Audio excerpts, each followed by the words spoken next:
آپ کی موجودگی میں تو یہ زندگی بھر نہیں کر سکتا۔ نبی علیہ السلام نے پھر خود مٹا دیا۔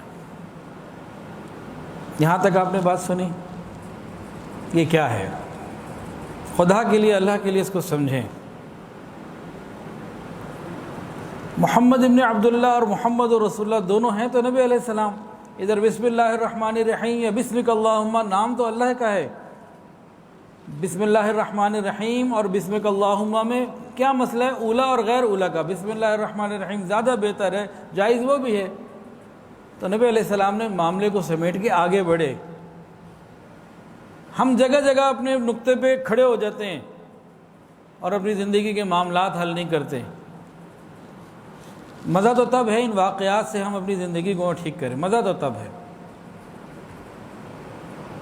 کتنی جگہ ایسا ہوتا ہے، میاں بیوی ہوں، بھائی بھائی ہوں، کوئی بات ہو، ایک پوائنٹ کے اوپر اڑ جائیں گے، حالانکہ وہ اتنا بڑا بھی نہیں ہوگا، آگے بڑے مقاصد حاصل ہو سکتے ہیں۔ چھوٹی چھوٹی باتوں پہ ضد اور انا کا مسئلہ بنا کے بڑے بڑے مقاصد سے پیچھے رہ جاتے ہیں۔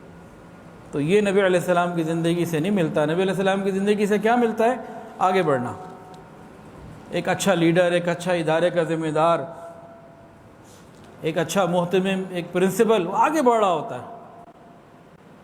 معمولی بات کے اوپر اپنی گاڑی کو نہیں روکتا، سفر جاری رہنا چاہیے۔ اچھا، اب شرائط صلح لکھی گئی۔ اب وہ شرائط صلح کیا ہیں؟ صحابہ کی کیفیت عجیب ہو گئی ان باتوں کو سن کے۔ سنیے، پہلی بات، 10 سال تک اب آپس میں قریش مکہ کی اور مسلمانوں کی لڑائی نہیں ہوگی، لڑائی 10 سال کے لیے بند۔ دوسری بات، قریش کا کوئی شخص اگر مسلمان ہو کر مدینہ آئے گا تو واپس کر دیا جائے گا۔ تیسری بات، مسلمانوں کا کوئی شخص اگر مکہ آ جائے گا تو وہ واپس نہ ہم لیں گے نہ آپ دو گے۔ چوتھی بات، اس 10 سالوں میں درمیان میں کوئی ایک دوسرے کے اوپر تلوار نہیں اٹھائے گا، نہ ہی کوئی خیانت کرے گا۔ پانچویں بات، حضور صلی اللہ علیہ وسلم اس سال واپس تشریف لے جائیں گے، عمرہ نہیں کریں گے۔ اگلے سال آئیں گے عمرے کے لیے، صرف 3 دن مکہ میں قیام کی اجازت ہوگی، اس سے زیادہ نہیں، اور صرف ایک تلوار ایک آدمی لا سکتا ہے، اور وہ بھی نیام یا غلاف میں ہوگی، کھلی نہیں ہوگی، یعنی وہ بھی نکالنے کی اجازت نہیں ہوگی، وہ بھی نیام میں رہے گی۔ اور چھٹی بات، جو ادھر ادھر کے جو باقی قبائل ہیں ان کو اختیار ہے، جو قبیلہ جس کے ساتھ اتحاد کرنا چاہے، حلیف بننا چاہے، بن سکتا ہے۔ چنانچہ بنو خزاعہ آپ کے ساتھ اور بنو بکر قریش کے ساتھ آ گئے۔ یہ عہد نامہ تیار ہو گیا، صلح نامہ تیار ہو گیا۔ اچھا، اب اس کے پورا ہونے سے پہلے اور دستخط ہونے سے پہلے اور باقی معاملات فائنل ہونے سے پہلے کیا ہوا؟ ایک امتحان آ گیا۔ یہ سہیل ابن عمر، ان کا سگا بیٹا جو مسلمان تھا، مکہ مکرمہ میں قید میں بند تھا، تکلیفیں دی جاتی تھیں، واپس کافر ہونے کے لیے زور دیا جاتا تھا، کسی طریقے سے وہاں سے آزاد ہو کر اور بیڑیوں کے ساتھ پہنچ گئے۔ اب کیفیت کیا ہے کہ عہد نامہ لکھا نہیں گیا تھا، اس وقت درمیان میں تھا، ابھی چیزیں فائنل دستخط نہیں ہوئے، یہ پہنچ گئے اور انہوں نے نبی علیہ السلام سے ریکویسٹ کی، یا رسول اللہ مجھے قبول کر لیجئے۔ نبی علیہ السلام نے بار بار سہیل ابن عمر کو کہا، دیکھو ابھی معاہدہ حتمی شکل پہ نہیں آیا، دستخط بھی ہونے باقی ہیں، تو جب چیز فائنل ہوگی اس کے بعد عمل درآمد کی بات ہے نا، ابھی تو فائنل ہی نہیں ہوئی۔ نبی علیہ السلام بار بار کہتے رہے، وہ بار بار منع کرتا رہا کہ سوال ہی پیدا نہیں ہوتا، یہ ہوگا تو آگے معاہدہ پورا ہوگا، ورنہ بات ہی نہیں ہے، ابھی سے میں واپس جاتا ہوں۔ بہرحال نبی علیہ السلام نے اس بات کو بھی قبول کیا اور معاملے کو آگے لے کے چلے۔ یہاں سمجھیں، ہم چھوٹی چھوٹی باتوں میں زندگی کو روکے کھڑے ہوتے ہیں، آگے بڑھنا ہے۔ آپ نے اس کو بھی قبول کر لیا اور اس کو بھی وجہ نہیں بنایا کہ بھئی معاملے کو لمبا کر دو، لٹکا دو، دیکھی جائے گی، معاملے کو آپ نے حل فرمایا۔ یہ ایک لیڈر کی صفات ہوا کرتی ہیں۔ اللہ اکبر۔ ابو جندل یہ تھے، ان کا نام، جو آئے تھے نا سہیل ابن عمر کے بیٹے، ان کا نام تھا ابو جندل رضی اللہ تعالی عنہ۔ انہوں نے تمام صحابہ کو دیکھ کے بڑے حسرت اور افسوس کے ساتھ کہنے لگے اے مسلمانوں کیا مجھے واپس بھیج دو گے؟ مجھے وہاں بڑی تکلیفیں دی جاتی ہیں اور دین سے پھیرنا جاتا ہے، کیا میں واپس چلے جاؤں گا؟ نبی علیہ السلام نے جب یہ درد بھری بات سنی تو فرمایا ابو جندل ابھی تو تم واپس جاؤ، معاہدہ کر چکے ہیں، ہمارا معاہدہ ہو رہا ہے، تو میں تو معاہدے کی خلاف ورزی نہیں کر سکتا، اور یقین رکھو اللہ تعالیٰ جلد ہی تمہارے لیے کوئی سہولت کا راستہ بنائیں گے، ابھی تو تم واپس جاؤ۔ صحابہ کرام تو جو جان دینے کے لیے تیار تھے،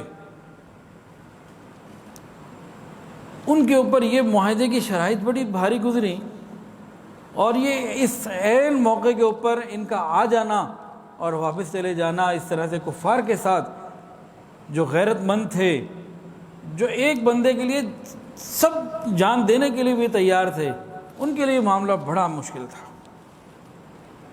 عام مسلمان بڑے پریشان ہوئے۔ پورے مجمع میں صرف 2 لوگ ایسے تھے، ایک حضور صلی اللہ علیہ وسلم اور ایک ابو بکر صدیق رضی اللہ تعالیٰ، یہ اطمینان کی کیفیت میں تھے۔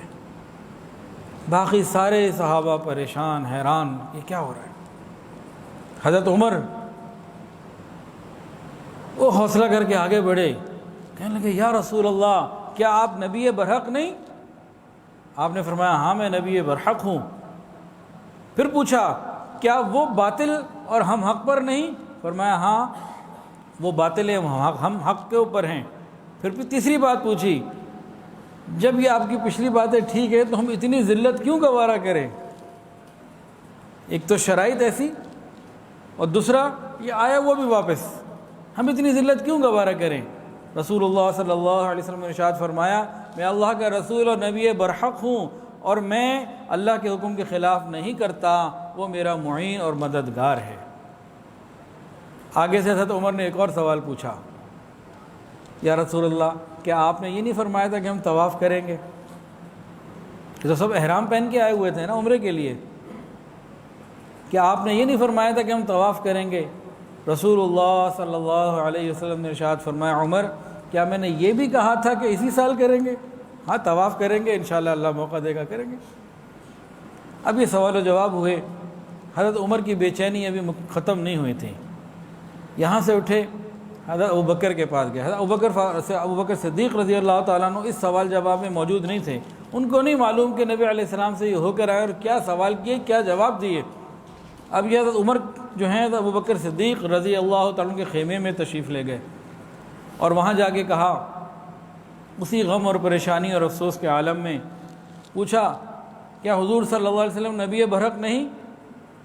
حضرت ابوبکر نے وہی جواب دیا جو حضور نے دیے تھے، ہاں نبی برحق ہیں۔ پھر دوسرا سوال وہی پوچھا، کیا ہم حق پر اور وہ باطل نہیں؟ تو انہوں نے کہا ہاں وہ باطل ہے، ہم حق پر ہیں۔ پھر تیسرا سوال بھی وہی پوچھا، ہم اتنی ذلت پھر کیوں گوارا کریں؟ تو حضرت ابوبکر نے لفظ بلفظ وہی جوابات سارے دیے، سارے کے سارے وہی جوابات دیے کہ حضور صلی اللہ علیہ وسلم اللہ کے رسول ہیں اور نبی برحق ہیں، وہ اللہ کے حکم کے بغیر کچھ نہیں کرتے، اللہ ان کا معین اور مددگار ہے۔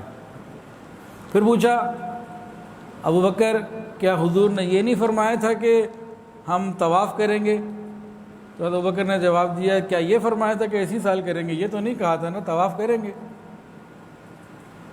تو لفظ بلفظ وہی بات۔ یہاں سے 2 باتیں نظر آئیں نا کہ مزاج نبوت کے ساتھ اتنی زبردست ہم آہنگی، اتنی زبردست ہم آہنگی کہ الفاظ بھی وہی۔ تو جب اداروں میں ایسے لوگ ہوں کہ ہم آہنگی ایسی ہو جائے تو بڑی برکتیں ہوتی ہیں۔ اچھا خیر، حضرت عمر نے یہ سوال جواب تو ادھر بھی کیے ادھر بھی کیے، دونوں جگہ کیے۔ پھر بعد میں اپنی زندگی کا ایک تجربہ، ایک واقعہ نقل کرتے ہیں، کہتے ہیں کہ میں بعد میں اپنی اس گستاخی کے اوپر اور بے ادبی کے اوپر بڑا نادم ہوا، شرمندہ ہوا، اور اس کے کفارے کے لیے میں نے زندگی بھر بڑی نفلیں پڑھی، نمازیں پڑھی، بڑے روزے رکھے اور صدقہ و خیرات کرتا رہا، بہت سارے غلام بھی آزاد کرتا رہا کہ اللہ میری اس گستاخی کو معاف فرما دے۔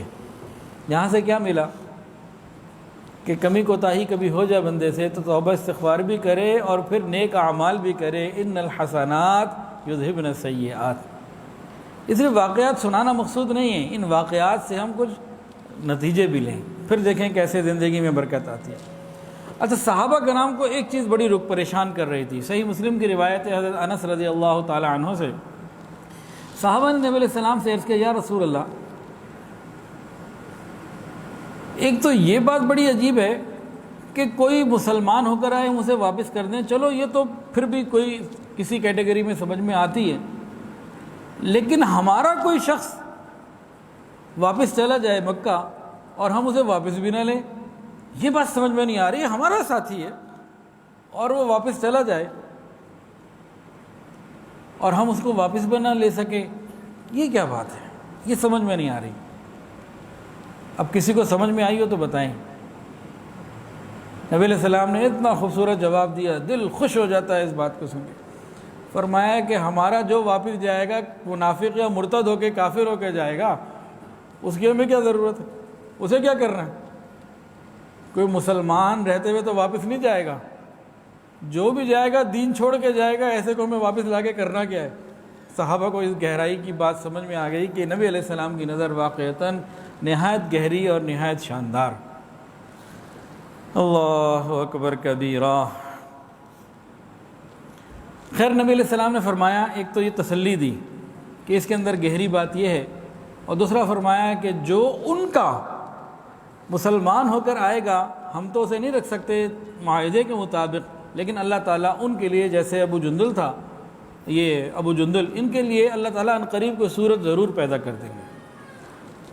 خیر، اس کے بعد فریقین کے دستخط ہو گئے، ساری چیزیں مکمل ہو گئیں، اور دستخط میں دونوں طرف کے جو بڑے بڑے لوگ تھے انہوں نے دستخط کیے۔ مسلمانوں کی طرف سے چاروں خلفائے راشدین نے دستخط کیے، عبد الرحمن ابن عوف، سعد ابن ابی وقاص، ابو عبیدہ ابن جراح اور محمد ابن مسلمہ رضی اللہ تعالی علیہم اجمعین، ان سب کے دستخط ہوئے، اور ادھر سے وہاں کے لوگوں کے دستخط ہوئے۔ تو یہاں سے یہ بات ملی کہ کوئی اہم بات ہو تو اس کو لکھ بھی لینا چاہیے، اور اس کے اوپر گواہوں کے دستخط بھی ہونے چاہیے، اور عہد نامے کی ایک کاپی مسلمانوں کے پاس رہی اور ایک اس کی جو نقل تھی وہ کافروں کے پاس رہی۔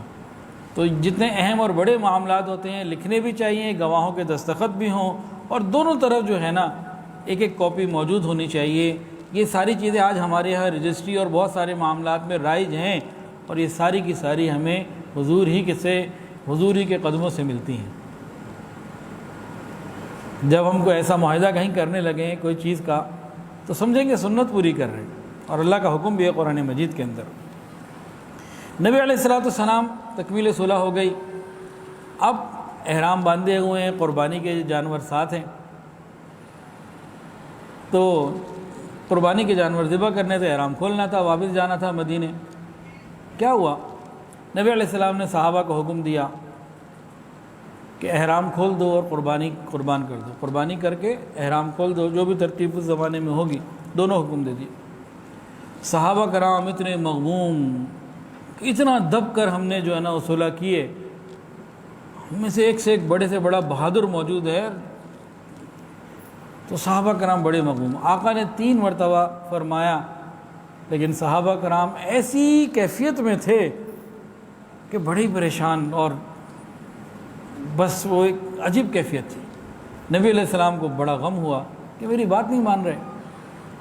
ام سلمہ رضی اللہ تعالیٰ عنہ ام المومنین ساتھ تھیں۔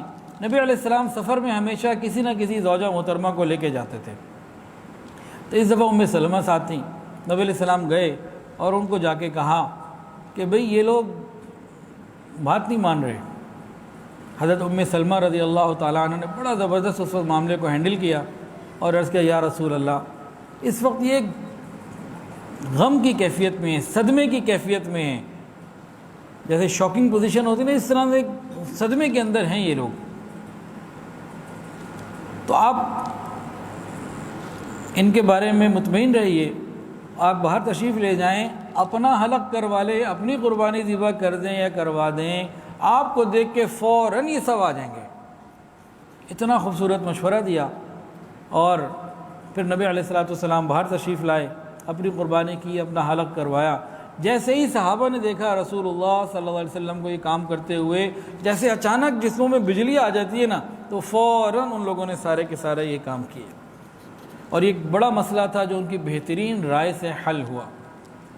یہاں ایک بات اور بھی ہے، قرآن کے اندر آتا ہے نا الرجال قوامون علی النساء، اس کا کیا مطلب ہے کہ اللہ نے مردوں کو قوام پیدا کیا ہے، بڑا بنایا ہے۔ اس کا یہ مطلب نہیں ہے کہ عورتوں کو پیر کی جوتی بنایا، یہ ترجمہ اس کا نہیں ہے، کہیں کسی تفسیر میں نے لکھا ہوگا۔ تو یہاں سے ظاہر یہ ہوتا ہے کہ اگر عورت سمجھدار ہو تو اسے مشورہ کرنا اچھی بات ہے، کیا جا سکتے ہیں۔ اور بھی بہت سے موقعوں پہ ایسا ہوا، جیسے حضرت شعیب علیہ السلام کی بیٹی نے حضرت شعیب علیہ السلام کو مشورے دیے حضرت موسیٰ علیہ السلام کے بارے میں کہ ان کو جو ہے آپ اپنے پاس کام پہ رکھ لیں، اور تفصیلات بتائیں، تو بہترین مشورہ ثابت ہوا۔ اور بھی اس طرح کے واقعات ہیں۔ تو مرد کو جو اللہ رب العزت نے برتری دی ہے وہ انتظامی معاملات کو سنبھالنے کے لیے ہے۔ اس کا یہ مطلب نہیں ہے کہ عورت کے اندر عقل یا فہم نہیں ہے۔ ہاں، عورتوں کے بارے میں ایک بات آتی ہے کہ ان کی عقل آدھی ہوتی ہے، ناقص العقل ہوتی ہیں، آدھی نہیں ناقص العقل ہوتی ہیں۔ ناقص العقل کا کیا مطلب ہے؟ ناقص العقل کا یہ مطلب نہیں ہے کہ وہ مردوں سے زیادہ امتحان میں نمبر نہیں لے سکتی اور کوئی کارنامے انجام نہیں دے سکتی، علمی استعداد کم ہے، ایسا مطلب نہیں ہے۔ ناقص العقل کا مطلب یہ ہوتا ہے کہ وہ اپنے جذبات یا خواہشات جب غالب آ جائیں تو عقل کو پیچھے چھوڑ دیتی ہیں۔ مردوں کے اندر یہ چیز کم ہوتی ہے، کوئی کوئی ہوتا ہے، عورتوں میں جذباتیت زیادہ ہوتی ہے۔ مثال کے طور پر ایک جگہ لڑکی کو کوئی لڑکا پسند آ گیا، اس نے اپنے ابا کو کہا میں نے تو اس سے کرنی ہے۔ اس نے کہا وہ نہ عقل کا، نہ شکل کا، نہ کام کا، بے روزگار ہے، کسی کام کا نہیں ہے، ہمارا خاندان ہر چیز سب ٹھیک ہے، اور تمہیں اس سے بہتر رشتے مل سکتے ہیں اور موجود بھی ہے، کہ نہیں مجھے تو اسی سے کرنی ہے۔ بھئی کھاؤ گی کہاں سے، میں بھوکی رہ لوں گی۔ تو یہ کیا ہے کہ عقل کے اوپر جذبات ایسے غالب آ گئے، تو یہ ہے ناقص العقل ہونا۔ اس کا یہ مطلب نہیں ہے، نہ پیر کی جوتی مطلب ہے، نہ اس سے یہ مطلب ہے کہ مشورے نہیں لے سکتے۔ تو ان باتوں کو بھی ہم ساتھ ساتھ سمجھتے رہیں۔ بہرحال یہ معاملہ حل ہو گیا۔ تقریباً 2 ہفتے، کہیں 20 دن ہے، کہیں 15-20 دن کے درمیان کا وقت ہے، نبی علیہ السلام نے یہاں حدیبیہ میں قیام فرمایا۔ یہاں ایک اور بات بھی ہے جو بہت ہی اہم ہے۔ نبی علیہ السلام کا جو قیام تھا وہ حل میں تھا اور قریب حرم تھا۔ قیام آپ کا جو تھا، جو خیمے تھے وہ حرم سے باہر حدود میں تھے۔ آپ لوگ نبی علیہ السلام جو ہے نا نماز کے لیے حرم میں آتے تھے، نمازیں حدود حرم میں پڑھتے، پھر واپس اپنی جگہ پہ چلے جاتے، پھر اگلی نماز حدود حرم میں ادا فرماتے، پھر واپس چلے جاتے۔ اس میں کیا سبق ملا، کیا ملا؟ عبداللہ ابن عمر رضی اللہ عنہ بھی یہی کرتے تھے۔ یہاں سے مفسرین نے اور فقہاء نے مسئلہ لکھا۔ ایک بات تو یہ لکھی، جو حدود حرم کے رہنے والے ہیں نا، قریب کے رہتے حرم سے باہر ہیں لیکن حدود حرم کے قریب ہیں، ان کو چاہیے کہ نمازیں اندر آ کے ادا کر لیں۔ کیوں؟ کہ یہاں 1 لاکھ کا ثواب ہے، وہاں 1 ہے، وہاں 1 کا 1 لاکھ ہے اور 1 کا 1 ہے۔ تو نبی علیہ السلام نے زیادہ ثواب کے لیے حرم میں ادا کرنے کے لیے عمل کیا۔ اور دوسری بات کیا معلوم ہوئی اس سے، کہ 1 لاکھ کا ثواب صرف مسجد حرام میں نہیں بلکہ پورے حدود حرم میں ہے۔ ان معاملات میں بہت چیزیں نکلتی ہیں۔ اب نبی علیہ السلام نے واپسی کا سفر شروع کیا۔ صحابہ احرام تو اتار چکے لیکن دلوں کے اندر ایک غم ہے۔ غم کیا؟ عمرہ ادا نہیں کر سکے، عمرے کی نیت سے آئے تھے۔ دوسرا تو شرائط تھی صلح کی، وہ ظاہر میں ایسا معلوم ہو رہا ہے کہ مسلمانوں نے دب کے صلح کی ہے، اور وہ تو جان دینے کے لیے، شہادت کے لیے بھی تیار بھی تھے اور باقاعدہ اس کے لیے بیعت کر چکے تھے۔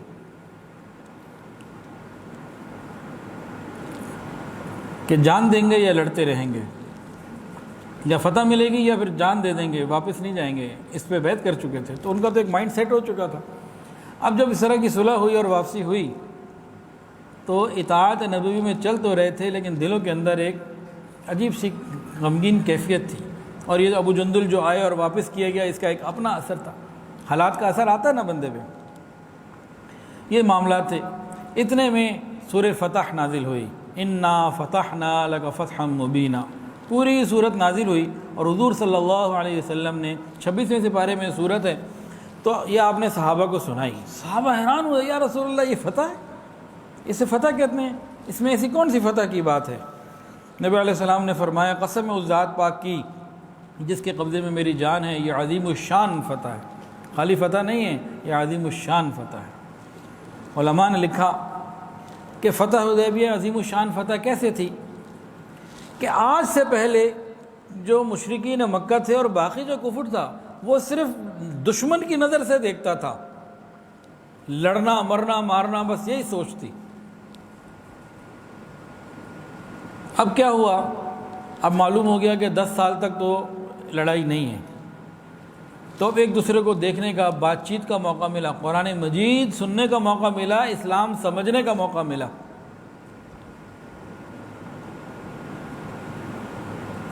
اور جب انسان ٹھنڈے دل اور دماغ سے اسلام کو سمجھے اور ساتھ پریکٹیکل اس کو مسلمان نظر آ جائے, وہ اسلام قبول کیے بغیر پھر رہنا اس کا مشکل ہے. یہ 2 باتیں میں نے بتائی ہیں, ایک نہیں 2. جو شخص ٹھنڈے دل اور دماغ سے اسلام کا مطالعہ کرے, قرآن مجید کو پڑھے, حدیث کو, دین کو دیکھے, اس کا دل ادھر مائل ہوگا. اس کے بعد اس کو کچھ ایسے وہ چاہیے پریکٹیکل نمونے, تو صحابہ کرام بے شمار موجود تھے.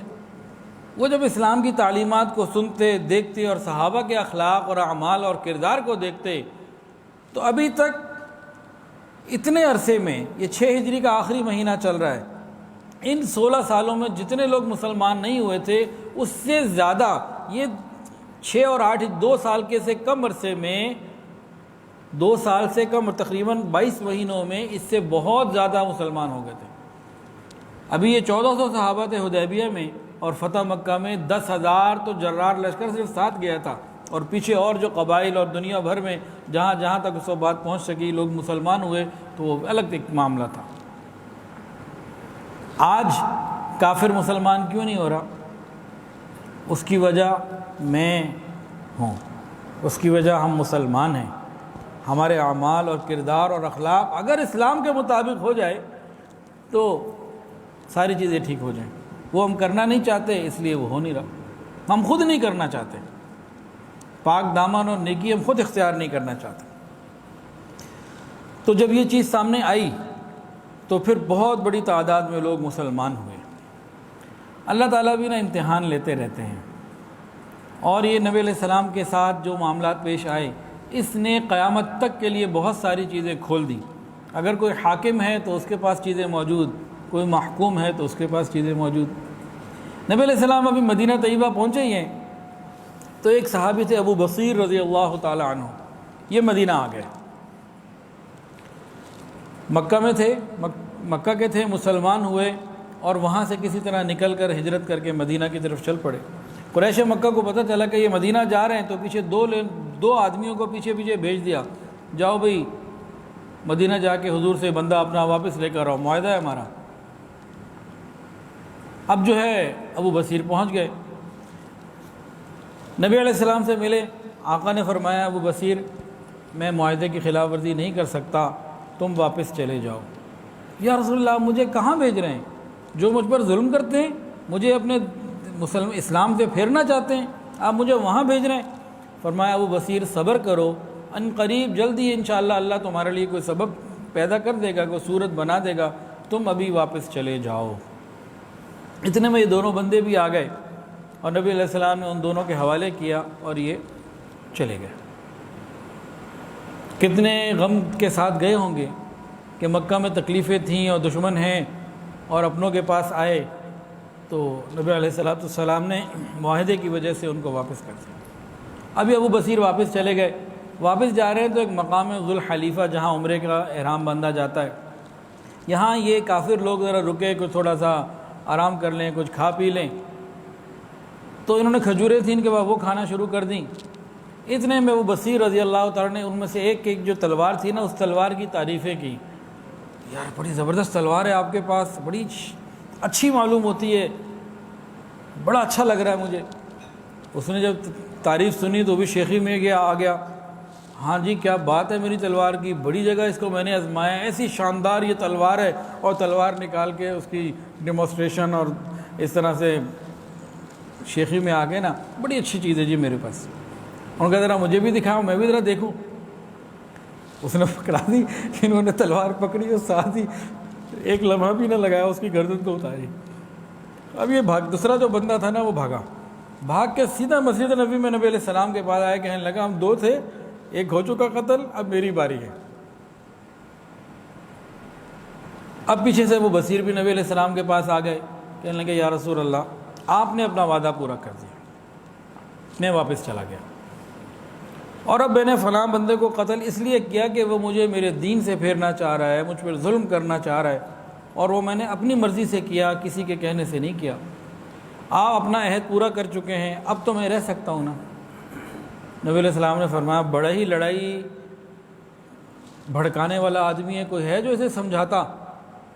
ابو بصیر سمجھ گیا کہ نبی علیہ السلام دوبارہ مجھے واپس کر دیں گے، تو وہ خود ہی واپس چلے گئے، اور وہاں سے بجائے مکہ مکرمہ جانے کے ساحل سمندر کے پاس کسی جگہ کے اوپر، جگہ کا نام ہے دومت الجندل، وہاں ایک جگہ کوئی ساحل سمندر پہ تھی، وہاں جا چلے گئے، وہاں زندگی کا وقت کچھ گزارنے لگے۔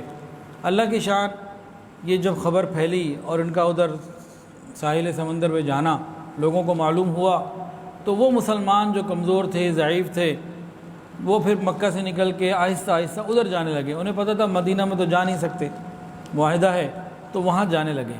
تو ایک روایت میں کہ 70 لوگ تھے، اور ایک جگہ 300 کی بھی تعداد ہے، تو بہرحال وہ 70 کے قریب لوگ وہاں جمع ہو گئے۔ اب نہ وہاں کوئی بازار، نہ کھانے پینے کی چیزیں، نہ ان کے پاس کوئی کھیت، کچھ بھی نہیں، ساحل سمندر پر ہیں، کبھی کچھ مل گیا کھا لیا، نہیں تو وہ زندگی گزر رہی ہے۔ بہرحال جب کبھی کبھی وہاں سے قریش کے قافلے گزرتے تو ان قافلوں پر پھر ہی حملہ کر دیتے۔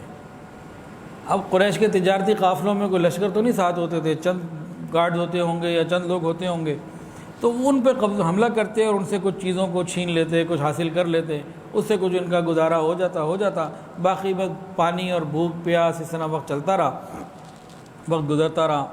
لیکن جو قریش کا قافلہ آتا اور جاتا اس کو یہ روکتے ضرور، اس کے لیے رکاوٹ ضرور بنتے۔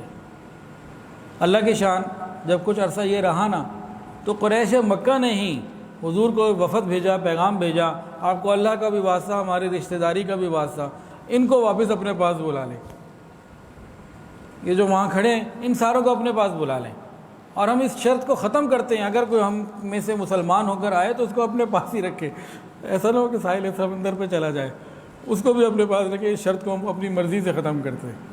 تو اللہ رب العزت نے صورت پیدا فرمائی، حضور صلی اللہ علیہ وسلم نے خط لکھوایا، اور وہ خط حضرت ابو بصیر رضی اللہ تعالیٰ عنہ کے نام تھا، اور قاصد کو بھیجا، جاؤ کہ ان کو میرا خط پہنچاؤ اور ان کو کہو سارے ادھر آ جائیں۔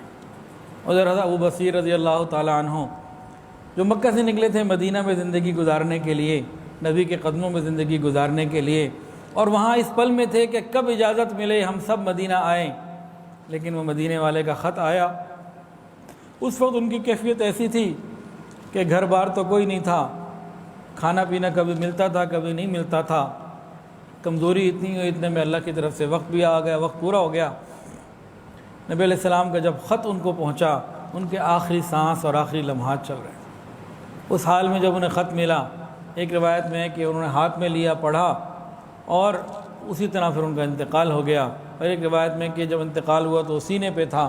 تو بہرحال نبی علیہ السلام کا خط پڑھا، خوش بھی ہوئے، لیکن اس کے بعد پھر کلمہ پڑھا اور اللہ تعالیٰ کے پاس چلے گئے۔ پھر ابو جندل رضی اللہ تعالیٰ عنہ نے وہاں قبر کھودی، تجہیز و تکفین کے معاملات ہوئے، اور وہیں ان کی قبر بنائی گئی، بعد میں وہاں پر ایک مسجد بنا دی گئی، اور باقی جتنے صحابہ کرام تھے یہ بخیر و عافیت مدینہ طیبہ واپس تشریف لے آئے۔ اچھا، ادھر سہیل ابن عمر کو جب پتہ لگا نا کہ ابو بصیر نے ایک شخص کو قتل کر دیا تھا، ذوالحلیفہ میں جس کی تلوار تھی اس کو قتل کر دیا، تو سہیل ابن عمر نے کہا کہ بھئی مسلمانوں سے حضور سے دیت مانگو کہ ان کے بندے نے ہمارا بندہ مارا۔ تو ابو سفیان رضی اللہ عنہ سے مسلمان نہیں ہوئے تھے، انہوں نے کہا کہ بھی دیکھو یہ حضور سے لینا بنتا نہیں ہے، اس لیے نہیں بنتا کہ حضور نے تو واپس کر دیا تھا، اب جو کچھ ابو بصیر نے کیا وہ حضور کی اجازت اور حکم سے تو نہیں کیا، اپنی مرضی سے کیا، تو ہمارا ان سے دیت مانگنا نہیں بنتا۔ تو سہیل بن عمر نے کہا اچھا ان سے نہیں بنتا تو پھر ابو بصیر کے قبیلے والوں سے تو لو، ان کو کیوں چھوڑتے ہو؟ تو ابو سفیان نے کہا کہ بھئی بات یہ ہے کہ ان کے قبیلے والے کسی اور دین پر ہیں، یہ مسلمان ہو چکا، وہ کیسے ذمہ داری لے لیں گے؟ تو خیر یہ معاملہ اس طریقے سے ہینڈل ہوا۔ یہ تو تھی مردوں کی بات۔ رجل، عورت کو کہتے ہیں نساء اور مرد کو کہتے ہیں رجل۔ مرد اور عورت یہ دو الگ الگ ہیں نا۔ اب جو معاہدے میں لکھا ہوا تھا وہ لکھا ہوا تھا رجل، رجل کہتے ہیں مرد کو، عورت کو رجل نہیں کبھی کہتے۔ کئی عورتیں مسلمان ہو کر پہنچ گئی مدینہ، ادھر سے قریش مکہ نے وفد بھیجا جناب معاہدہ واپس کریں، اللہ رب العزت کا قرآن آ گیا۔ اللہ فرماتے ہیں یا ایھا الذین آمنوا اذا جاءکم المؤمنات مہاجرات فامتحنوہن اللہ اعلم بایمانہن، اے ایمان والو جو مسلمان عورتیں ہجرت کر کے آئیں تم ان کا امتحان لے لو کس لیے آئی ہیں۔ اگر وہ صرف اللہ اور اس کے رسول کے لیے ہجرت کر کے دین کے لیے آئی ہیں انہیں واپس نہیں کر سکتے، ان سے نکاح اور باقی بھی تفصیلات اور احکامات آئے۔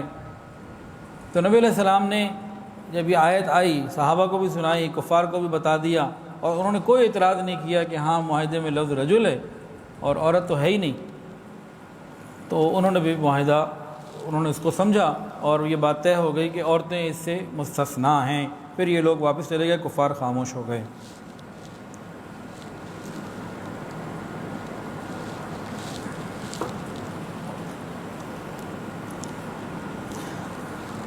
اللہ اکبر کبیرہ۔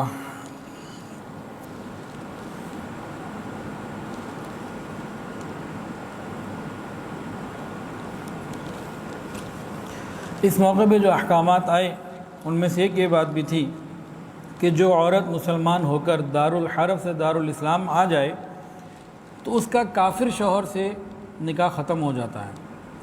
مسلمانوں کو حکم دیا کہ کوئی مرد اس سے اب شادی کرے، اور اسی طرح مسلمانوں کو کہا کہ جو تمہاری کافر بیویاں ہیں اب وہ تمہاری بیویاں نہیں رہیں، بوجہ ایمان اب تمہارا معاملہ خود بخود ختم ہو گیا۔ یہ بھی اللہ کا حکم آ گیا، بات واضح ہو گئی۔ حضرت عمر فاروق رضی اللہ تعالیٰ عنہ کی دو بیویاں مکہ میں تھیں، دونوں کافر تھیں، مشرکہ تھیں، جیسے ہی حکم آیا فوراً دونوں کو ختم، طلاق دے کے کام کو ختم کیا۔ یہ صحابہ کرام کے اندر اللہ اور اس کے رسول کی محبت بے پناہ اور بے حساب تھی کہ اللہ کا حکم آ جاتا، نبی کی بات آ جاتی، پھر اپنی محبتیں، اپنے تعلقات، اپنے لین دین سب پیچھے کر دیتے۔ کاش یہ نعمت ہمیں بھی مل جائے۔ اسی حدیبیہ کے واقعے میں شروع میں ہم پچھلی دفعہ سن چکے کہ نبی علیہ السلام کے مبارک جسم سے کوئی بال گرتا صحابہ اٹھا لیتے، پانی وضو کا نیچے نہ گرنے دیتے۔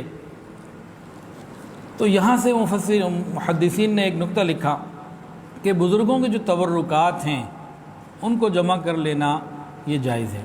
صحابہ نے نبی علیہ السلام کے تبرکات جمع کیے، اور قرآن مجید کے اندر آتا ہے کہ جب بنی اسرائیل نے اپنے نبی سے طالوت کی بادشاہت کی دلیل مانگی تو انہوں نے کیا کہا تھا؟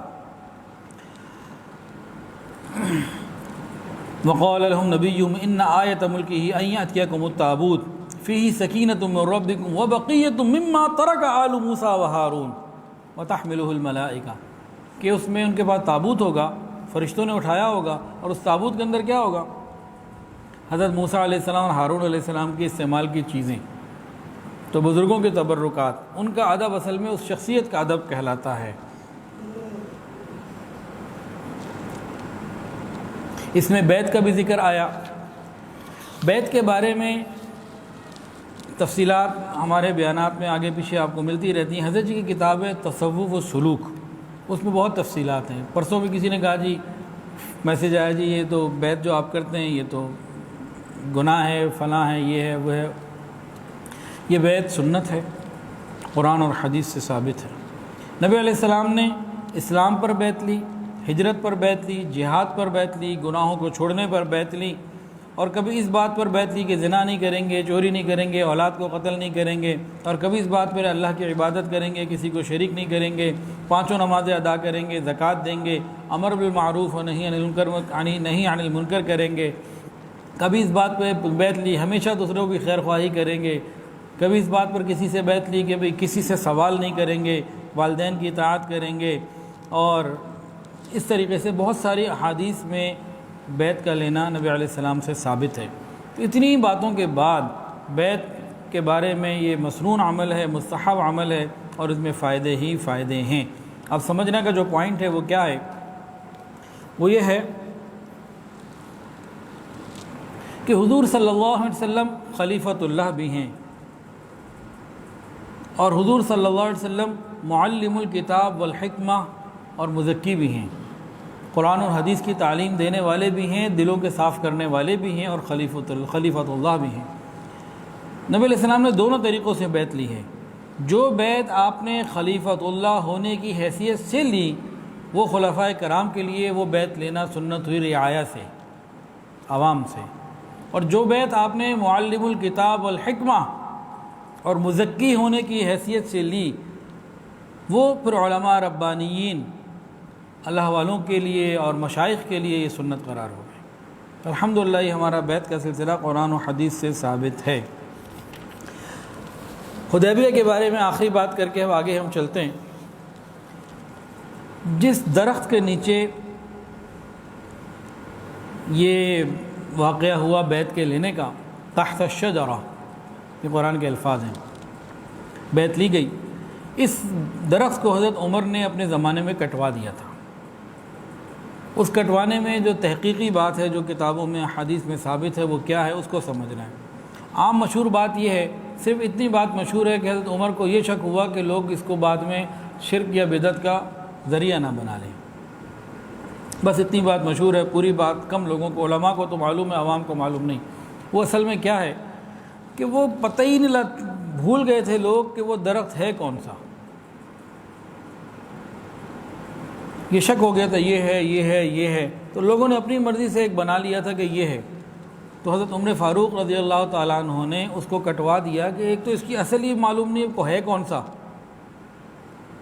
اور دوسرا وہ خطرہ بھی تھا کہ بھئی اس کو کوئی جگہ نہ بنا لے۔ تو اس میں جو مین پوائنٹ تھا وہ یہ ہے کہ بھئی پتہ ہی نہیں تھا کہ بعد میں کہ ہے وہ ہے کون سا، وہ نہیں، صحابہ کرام سے یہ ثابت ہے کہ ان کو خود نہیں یاد رہا تھا کہ تھا کون سا۔ تو یہ بھی اس کے اندر بات ہے۔ اچھا جی، اللہ تعالیٰ نے صلح حدیبیہ کو فتح مبین اور سکون قرار دیا۔ فتح کسے کہتے ہیں؟ عربی میں فتح کہتے ہیں کسی بند چیز کے کھل جانے کو، کسی بند چیز کے کھل جانے کو فتح کہتے ہیں۔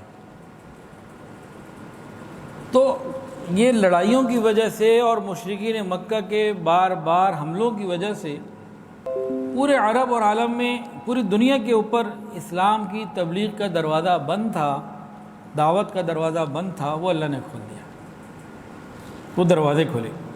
تو نبی علیہ السلام نے اس وقت کو بہت غنیمت جانا، اور اللہ کا پیغام پوری دنیا میں پہنچانے کے لیے آپ نے باقاعدہ کام شروع کیا۔ کیا کام ہوا؟ دنیا کے جو بادشاہ تھے ان کو پیغام پہنچانے کے لیے خطوط لکھے گئے، مختلف خطوط لکھے گئے۔ یہ ایک بڑا نیا اور اہم کام تھا۔ ابھی تک 16 سالہ ہسٹری میں 13 اور 6 19 سالہ، یہ 7 ہجری شروع ہو چکا ہے۔ صلح حدیبیہ ذوالحجہ میں ہوا تھا، آخری مہینے 6 ہجری میں، اب 7 ہجری شروع ہو رہا ہے۔ تو 13 سال مکہ کے اور 6 سال یہ 19 سال میں آپ نے کہیں نہیں سنا ہوگا کہ نبی علیہ السلام نے کسی بادشاہ کو خط لکھا۔ ایسا ہی ہے نا جی، اب دنیا کے مختلف بادشاہوں کو خطوط جا رہے، دعوت اسلام جا رہی ہے۔ یہ کیا کام ہے؟ نیا، اہم اور بڑا کام ہے۔ آپ نے اس کام کے لیے کیا کیا؟ یہ نہیں تھا کہ مختلف صحابہ کو خطوط لکھ کے دیا بھی جاؤ دے آؤ۔ ہم میں سے بہت سے لوگ اتنا آرڈر دیتے ہیں، مزہ نہیں آتا، صاحب بن کے بیٹھے ہوتے ہیں، بس آرڈر جاری کرنا ہے۔ نبی علیہ السلام کی سنت تو یہ نہیں ہے۔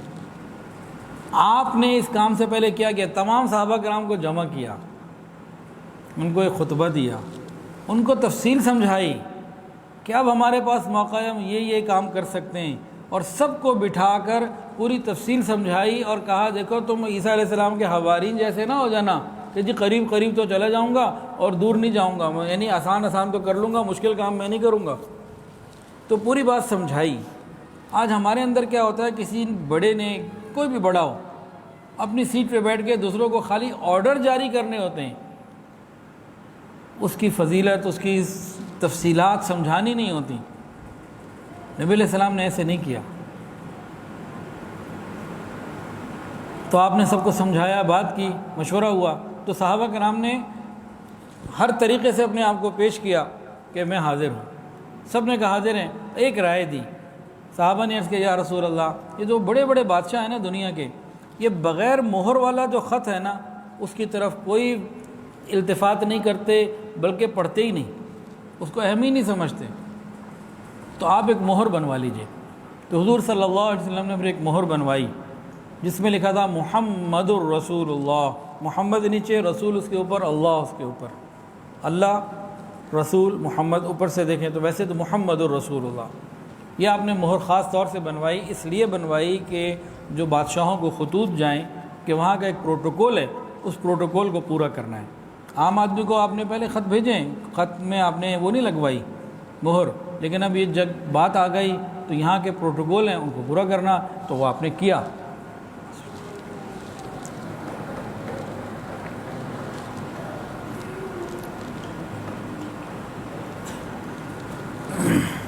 تو مختلف خطوط تھے، ان میں سے ایک خط گیا قیصر روم جو عیسائی بادشاہ تھا، اس کی طرف آپ کا پہلا خط گیا، اور اس میں حضرت داحیہ کلبی رضی اللہ تعالی عنہ کو آپ نے قاصد بنا کے بھیجا۔ اس میں بہت کچھ سمجھنے کے لیے ہے، بہت کچھ سمجھنے کے لیے ہے، اگر توجہ کے ساتھ سنیں گے تو سمجھ میں آئے گا، نہیں تو ویسے ہی گزر جائے گا۔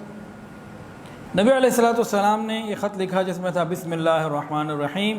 یہ خط ہے محمد اللہ کے بندے اور اس کے رسول کی طرف سے ہرقل کی جانب، جو روم کا بڑا شخص ہے، عظیم الروم، رومیوں کے لیے اس کے بڑے ہونے کا اقرار کیا۔ سلام اس پر جو ہدایت کا اتباع کرے۔ اما بعد، میں تجھے دعوت دیتا ہوں اس کلمے کی طرف جو اسلام کی طرف لانے والا ہے، یعنی کلمہ طیبہ۔ اسلام لے آؤ سلامت رہو گے، اسلام لے آؤ سلامت رہو گے۔ اللہ تمہیں ڈبل اجر دے گا، تم اہل کتاب میں سے ہو، جیسا کہ اہل کتاب سے اللہ کا وعدہ ہے، اولئک یؤتون اجرہم مرتین۔ پس اگر تم اسلام قبول نہ کرو تو تمام رعایا کے اسلام نہ لانے کا گناہ تم پر ہوگا کہ تمہارے اتباع کی وجہ سے وہ مسلمان نہ ہوئے۔ اور اے اہل کتاب، آؤ ایک ایسی بات کی طرف جو ہمارے اور تمہارے درمیان مسلم ہے، وہ یہ کہ سوائے اللہ کے کسی کی عبادت نہ کرو، اور نہ اللہ کے ساتھ ہم کسی چیز کو شریک گردانیں، اور اللہ کے سوا آپس میں ایک دوسرے کو اپنا رب اور معبود نہ بنائیں۔ پس اگر وہ اسلام قبول نہ کریں تو آپ کہہ دیجئے کہ تم گواہ رہو، ہم مسلمان ہو چکے ہیں، یعنی اللہ تعالیٰ کے حکم کو پورا کر چکے ہیں، تابع ہو چکے ہیں۔ حضرت داحیہ کلبی رضی اللہ تعالیٰ مدینہ طیبہ سے نکلے۔ قیصر روم کا معلوم ہوا تو وہ اس وقت اپنے دارالخلافہ میں نہیں تھا، بلکہ فارس کے اوپر فتح حاصل کرنے کی وجہ سے وہ حمص سے پیدل چل کر شکرانے کے لیے بیت المقدس آیا ہوا تھا۔ تو داحیہ کلبی کو پتہ لگا بیت المقدس آیا ہوا ہے، تو یہ بیت المقدس روانہ ہو گئے، اور وہاں جا کے امیر بصرہ کے توسط سے قیصر تک رسائی حاصل کی، اور اس کو نبی علیہ السلام کا خط پہنچایا۔ اور خط دینے سے پہلے ایک بہت خوبصورت انہوں نے تقریر کی، تھوڑی سی بات کی جو بہت خوبصورت تھی، اس میں سمجھنے کے لیے بہت کچھ ہے۔ اس نے کہا ہے قیصر روم، جس نے مجھے آپ کی طرف بھیجا ہے وہ آپ سے بہتر ہے، اور جس نے ان کو نبی بنا کے بھیجا ہے وہ ان سے بھی بہتر ہے، وہ سب سے اعلیٰ اور رفع ہے۔ تو بتایا کہ بہت اہم لوگوں کی طرف سے پیغام لایا ہوں، اور آگے کہنے لگے، قیصر روم کو کہا کہ میں جو کچھ آپ کو عرض کروں، بات کہوں، آپ تواضع سے سنیے گا اور اخلاص کے ساتھ جواب دیجیے گا۔ پوائنٹ سمجھنے والا ہے، تواضع کے ساتھ، ٹھنڈے دل اور دماغ سے، نرمی سے، بہت کول مائنڈ ہو کے اچھے طریقے سے اس کو سنیے گا، تواضع کے ساتھ، اور جواب دینے لگے ہیں تو پورے اخلاص کے ساتھ جواب دیجیے گا۔ یہ دو کام بتائے، اور پھر ان دونوں کی تفصیلات بھی بتا دیں. کہا اگر آپ تواضع سے نہ سنیں گے تو آپ اس پیغام کو سمجھ ہی نہ سکیں گے، اور اگر جواب اخلاص کے ساتھ نہیں دیں گے وہ پھر عادلانہ اور انصاف والا نہیں ہوگا، وہ کچھ اور ہوگا. تو کتنی پیاری بات بتائی. ہم اگر اگلے کی بات توجہ کے ساتھ ٹھنڈے دماغ سے سنیں تو سمجھ میں آتی ہے، ایسے ہی فوراً لٹ مار دینا وہ اور چیز ہوتی ہے. اب قیصر روم نے کہا جی بتائیے آپ کیا کہنا چاہتے ہیں. داحیہ کلبی نے کہا آپ کو معلوم ہے کہا عیسیٰ علیہ السلام نماز پڑھا کرتے تھے. کہا مجھے معلوم ہے، بے شک نماز پڑھتے تھے. تو انہوں نے کہا کہ دیکھو میں آپ کو اس ذات پاک کی طرف بلاتا ہوں جس کی طرف حضرت عیسیٰ علیہ السلام رخ کر کے نماز پڑھتے تھے، جن کے سامنے اپنی پیشانیوں کو ٹیکا کرتے تھے، اور جس نے حضرت مسیح علیہ السلام کو بطن مادر میں بنایا، اور جس نے اس تمام زمین آسمان کے نظام کو بنایا. اور اس کے بعد میں آپ کو اس نبی امی کی طرف بلاتا ہوں جس کی بشارت موسیٰ علیہ السلام نے بھی دی اور عیسیٰ علیہ السلام نے بھی دی. اور آپ جانتے ہیں اس کو، آپ کو پوری خبر ہے ان باتوں کی. اور سنیں، اگر آپ اس دعوت کو قبول کریں تو دنیا اور آخرت دونوں آپ کی ہیں، اور اگر قبول نہ کریں آپ کی آخرت تو تباہ ہو گئی، اور دنیا میں تو ویسے ہی بڑے شریک ہونے والے لوگ ہوتے ہیں. یقین جانیے آپ کا ایک پروردگار ہے جو نہ ماننے والوں کو کچل دیتا ہے اور اپنی نعمتوں کو بدلتا رہتا ہے. یعنی آج آپ بادشاہوں کا کل کوئی اور بھی ہو سکتا ہے. قیصر روم کو خط دیا. قیصر روم نے حضور صلی اللہ علیہ وسلم کا خط لیا. سب سے پہلے اس کو سر پہ رکھا، پھر آنکھوں پہ رکھا، پھر اس کو بوسہ دیا، پھر اس کو بڑے توجہ اور شوق سے پڑھا، اور پھر ان کو کہا کہ بھئی مجھے کچھ سوچنے سمجھنے کا ٹائم دیا جائے. تو آپ آج نہ آئیں، پھر اگلا کوئی ٹائم دے دیا، کل کا یا 2 دن بعد کا، کہ جی پھر بات ہوگی، فی الحال مجھے سوچنے سمجھنے کا اور آپس میں مشوروں کا وقت دیا جائے. حضرت داحیہ کلبی تو چلے گئے. ادھر قیصر روم نے کیا کیا؟ اس نے کہا دیکھو بھئی یہ مکہ سے آیا ہوا بندہ ہے، کیا کوئی مکہ کے لوگ یہاں موجود ہیں ابھی؟ اگر ہیں تو انہیں تلاش کر کے لاؤ، یہ بیت المقدس میں ہیں. نبی علیہ السلام نے جو خط بھیجا جب اپنے دارالخلافہ میں نہیں تھا تو وہ خط لینے والے، لے کے جانے والے بھی اس کے پاس پہنچے کہ بھئی کم وقت میں کام ہو جائے اور ملاقات ہو جائے. مقصود تو خط دینا تھا. اب خط جب دے دیا تو اب کیا ہو رہا ہے؟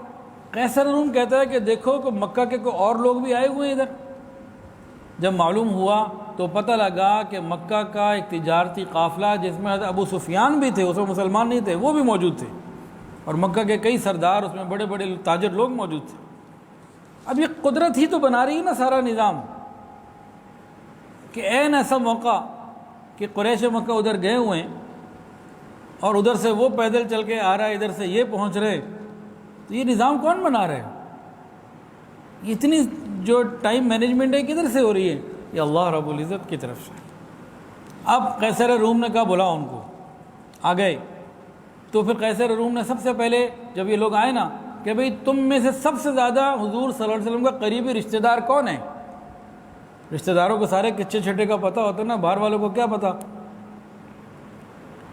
تو وہ کون ہے؟ تو لوگوں نے کہا حضرت ابو سفیان کے بارے میں کہ ابو سفیان. ان کو آگے بٹھایا، باقیوں کو آپ پیچھے بیٹھ جائیں. اور اس کے بعد کہا کہ جی میں آپ سے حضور کے محمد رسول اللہ کے بارے میں کچھ سوال پوچھنا چاہتا ہوں. اب یہ مسلمان نہیں ہے، اس وقت کافر ہیں. دلی تمنا ہے کہ قیصر کے دل میں ان کی نفرت پیدا ہو، یہ تمنا ہے. لیکن جھوٹ کوئی نہیں بولا. کہنے لگے میں جھوٹ بولنا چاہتا تھا تو جھوٹ بول سکتا تھا، لیکن میں نے جھوٹ اس لیے نہیں بولا کہ لوگ مجھے جھوٹا کہیں گے، میری قوم مجھے کہے گی جھوٹا ہے. ایک زمانہ تھا کافر بھی جھوٹ بولنے سے شرم محسوس کرتے تھے. آج تو ہم الحمدللہ بس یا انا للہ پڑھیں کیا پڑھیں، ہمیں تو فرق ہی کوئی نہیں پڑتا جھوٹ بولنے سے. ایک کافر نے بھی سوچا کہ جی مجھے جھوٹ نہیں بولنا، جانی دشمن کے بارے میں بھی جھوٹ نہیں بولنا. ہم تو سگے بھائی کے بارے میں بول دیتے، ساس بہو کے بارے میں تو کتنا معاملہ ہے. اچھا جی، اب قیصر کے سوال اور جواب ذرا سنیں.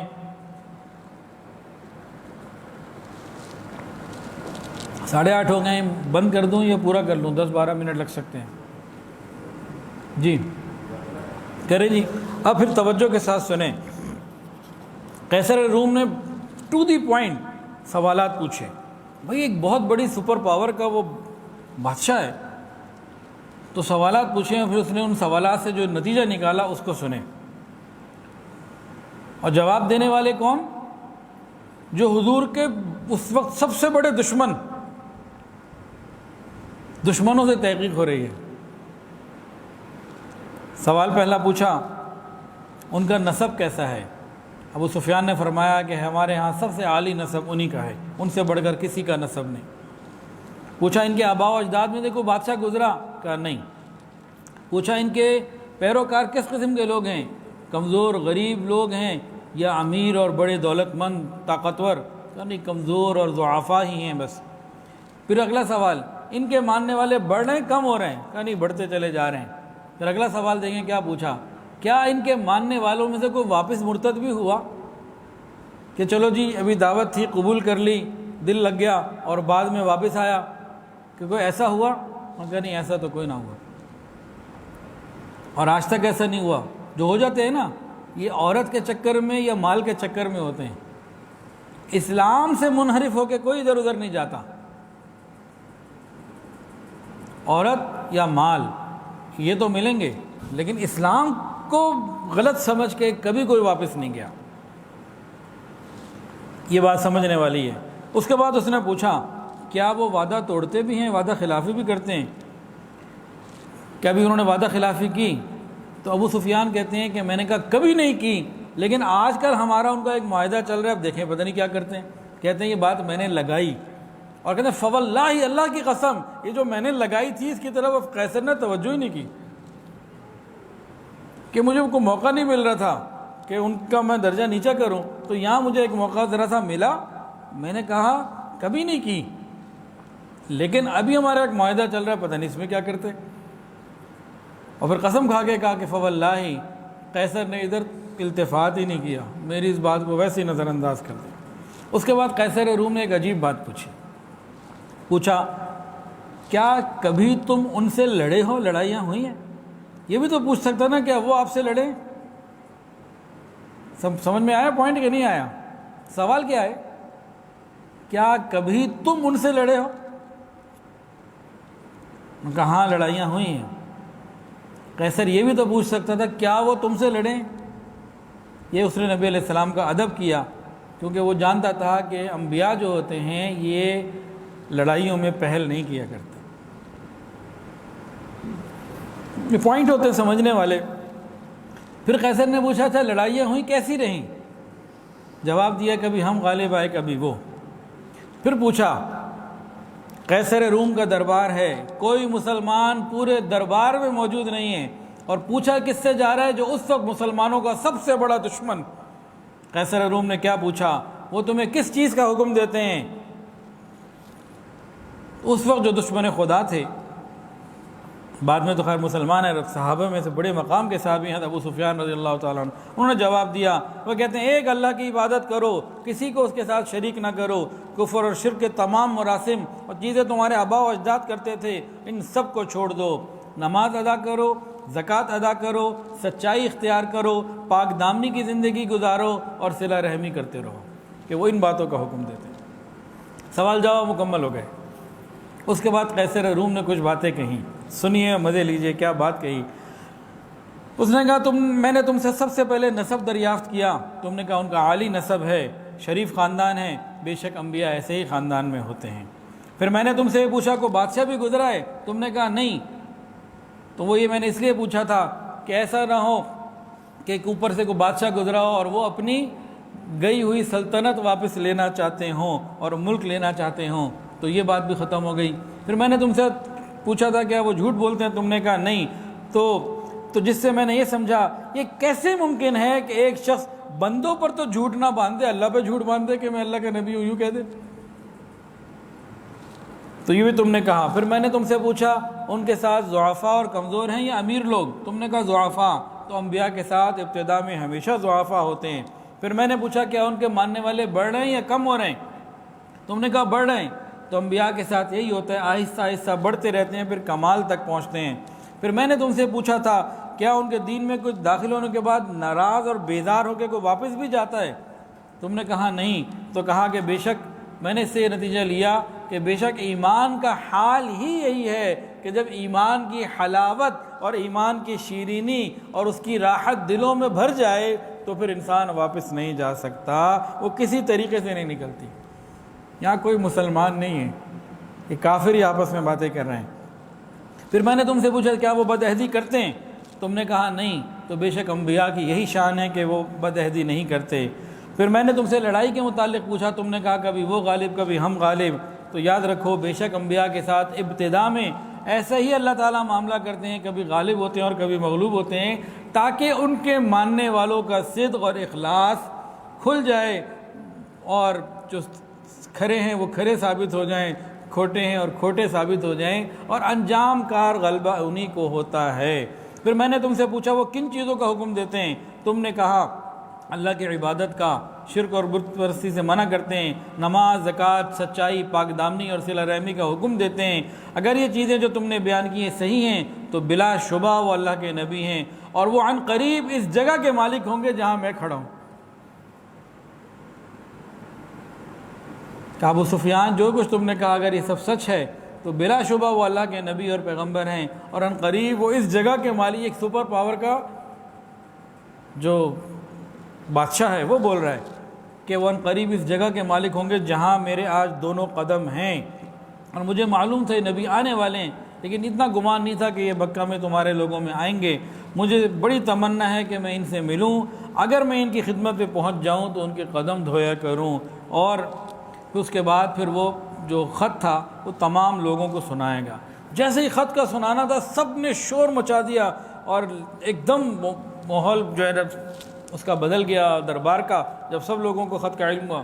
تو کہ ابو سفیان کہتے ہیں ہمیں تو پھر اس وقت باہر نکال دیا اور اندر پھر اپنا معاملہ چلتا رہا۔ ابو سفیان کہتے ہیں میں جب باہر آیا تو میں سوچ رہا تھا کہ محمد رسول اللہ، ان سے تو روم کا بادشاہ بھی ڈرتا ہے، اور میرے دل میں یقین آ گیا کہ یقیناً ان کا دین پوری دنیا پہ غالب ہو کے رہے گا۔ اچھا، یہاں تک تو بات ابو سفیان کی آئی۔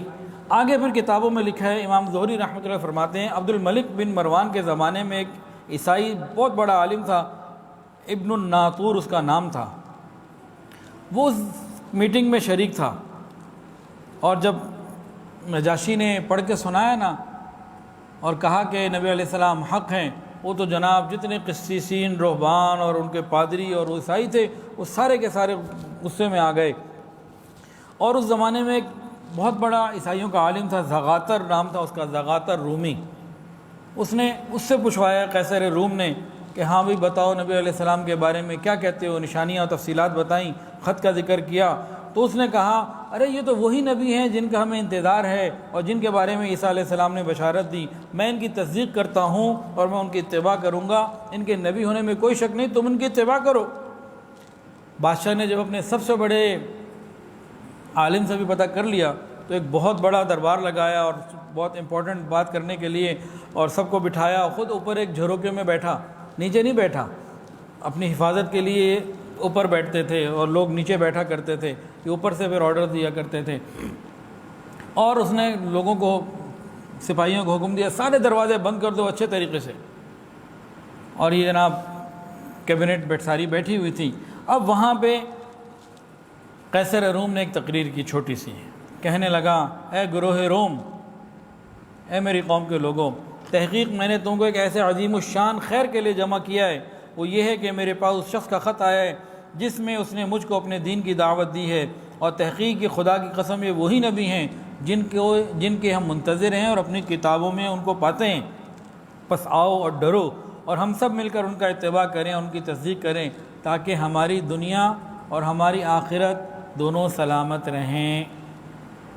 یہ سنتے ہی جتنے پادری تھے اور ان کے قسیسین، رہبان، وہ سارے کے سارے چلا اٹھے اور شور کرنے لگے، اور سب نے بھاگنا وہاں سے شروع کیا۔ دیکھا تو دروازے بند تھے، بھاگ بھی نہ سکے۔ بادشاہ نے جو اس افراتفری اور شور کو، ہنگامے کو دیکھا، کہا آؤ بیٹھ جاؤ بیٹھ جاؤ، اصل میں تمہیں آزمانا چاہتا تھا کہ تم اپنے دین پہ پکے ہو بھی کہ نہیں۔ تمہاری مذہبی، اب یہ عیاری شروع کر دی اس نے، تمہاری مذہبی پختگی دیکھ کر مجھے بڑی خوشی ہوئی ہے، اور تم واقعی اہل حق ہو اور اپنے دین پہ پکے ہو۔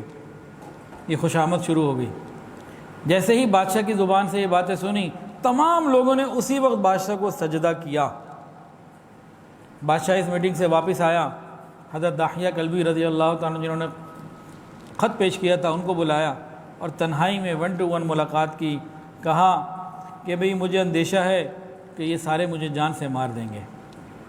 اگر مجھے اپنی جان کا خوف نہ ہوتا تو میں ضرور اتباع کرتا اور سب کچھ کرتا. تم ایسا کرو کہ زغاتر رومی جو سب سے بڑا اسقف اعظم ہے اس کے پاس چلے جاؤ, اس کو جا کے یہ بات بتاؤ, اس کو دعوت دو.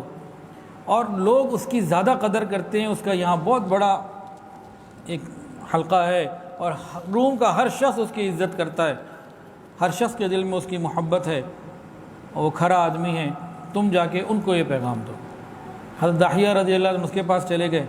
جیسے ہی جا کے اس کو پیغام دیا, وہ تو تیار بیٹھا ہوا تھا حق ماننے کے لیے. اس نے تو ایک ایک بات کو قبول کیا اور کہا کہ واقعتاً وہ نبی ہیں اور ہماری کتابوں میں ان کا پورا تذکرہ موجود ہے. اس وقت ایک کالے رنگ کا لباس پہنا ہوا تھا زغاتر رومی. یہ اندر گیا, نہا دھو کے ایک سفید کلر کا صاف ستھرا لباس پہن کر آیا, اپنے عصا کو لیا, کلیسا میں جا کے کھڑا ہوا, لوگوں کو جمع کیا اور مخاطب کر کے کہا, اے میری قوم کے لوگوں, اے گروہ روم, احمد مجتبیٰ صلی اللہ علیہ وسلم کی طرف سے خط آیا ہے جس میں ہم کو اللہ تعالیٰ کی طرف بلایا گیا ہے. میں تو گواہی دیتا ہوں کہ اللہ کے سوا کوئی معبود نہیں اور احمد مجتبیٰ صلی اللہ علیہ وسلم اس کے بندے اور رسول ہیں. جیسے ہی یہ اس نے کہا, سارے کے سارے لوگ اس پر ٹوٹ پڑے اور اس کو اسی وقت ختم کر دیا. بات پوری ہوئی اور اسی وقت آگے بڑھے اور فوری طور پر ان کو مار کے چھوڑا, بالکل ختم کر دیا. اب حضرت داحیہ واپس آئے اور قیصر روم سے جا کے کہا کہ جی وہاں تو یہ ہوا ہے. تو قیصر روم نے کہا, مجھے ڈر ہے کہ میرے ساتھ بھی یہی ہوگا. میں مانتا ہوں کہ وہ نبی برحق ہیں, ہم غلط ہیں, ہماری کتابوں میں ان کا پورا ذکر ہے, لیکن اگر میں نے بھی یہ کیا تو میرے ساتھ بھی وہی ہوگا جو زغاتر رومی کے ساتھ ہوا ہے. لیکن ایک بات وہ بھول گیا, نبی علیہ السلام نے جو اس کو خط لکھا تھا وہ زغاتر کو تو نہیں لکھا تھا. اور اس خط میں اگر آپ کو یاد ہو کسی کو یہ جملہ, نبی علیہ السلام نے کیا لکھا تھا, اگر تم اسلام لے آؤ سلامت رہو گے. اس بات کو, اس نقطے کو وہ بھول گیا. زغاتر رومی بھی تو حملہ ہوا, لیکن نبی علیہ السلام نے اس کو تو نہیں کہا تھا اسلام لے آؤ سلامت رہو گے. ساری باتیں حق سمجھنے کے باوجود, یہ بھی قدرت ہے عجیب, اللہ تعالیٰ کی عجیب بے نیازی کی صفات ہے کہ ایک ایک بات کی تصدیق کی, ایک ایک بات کو اس نے اپنی کتابوں سے رہنمائی لیتے ہوئے سوال کیا ابو سفیان رضی اللہ تعالیٰ عنہ سے. ایک ایک بات کو اس نے چیک کیا اور یقین کامل بھی ہے, سب کچھ ہے, لیکن اس پوائنٹ کو وہ بھول گیا کہ نبی علیہ السلام نے لکھ کے مجھے بھیجا ہے, تم اسلام قبول کر لو تم سلامت رہو گے. اگر یہ اسلام قبول کر لیتا تو یہ واقعتاً سلامت رہتا. اس نے تو نہ کیا, لیکن ہمارے لیے بھی تو کچھ باتیں اس میں سمجھنے کی ہیں نا. اگر ہم اسلام پر عمل کریں گے تو انشاءاللہ تعالیٰ سلامت رہیں گے. ایک آخری اور بات عرض کر دوں, اس وقت فتنوں کا دور ہے, اس وقت انتہائی زیادہ فتنوں کا دور ہے. یہ وہ دور ہے جس میں پیدا ہونے سے وہ ہمارے بڑے پناہ مانگتے تھے, یا اللہ اس فتنے کے دور میں ہمیں نہ ہمیں بچا لینا, ہم نہ دیکھیں, ہم اس میں جی رہے. تو اللہ رب العزت نے الحمدللہ مجھے اور آپ کو, ہم لوگوں کو اتنے فتنے کے دور میں علماء کے ساتھ, مشائخ کے ساتھ, اہل حق کے ساتھ جوڑ کے رکھا, اور کتنے فتنوں سے اللہ نے ہماری حفاظت فرمائی ہوئی ہے. اس کیفیت کو, اللہ کی محبت کو, اللہ تعالیٰ کی اس رحمت کو, اللہ تعالیٰ کی اس عنایت کو دیکھتے ہوئے میرے دل میں یہ گمان پیدا ہوتا ہے کہ انشاءاللہ اللہ تعالیٰ قبر کے فتنوں میں بھی اسی طرح ہماری حفاظت فرما لیں گے, اور قیامت کے دن بھی انشاءاللہ تعالیٰ اس دن بھی ہماری حفاظت فرما لیں گے.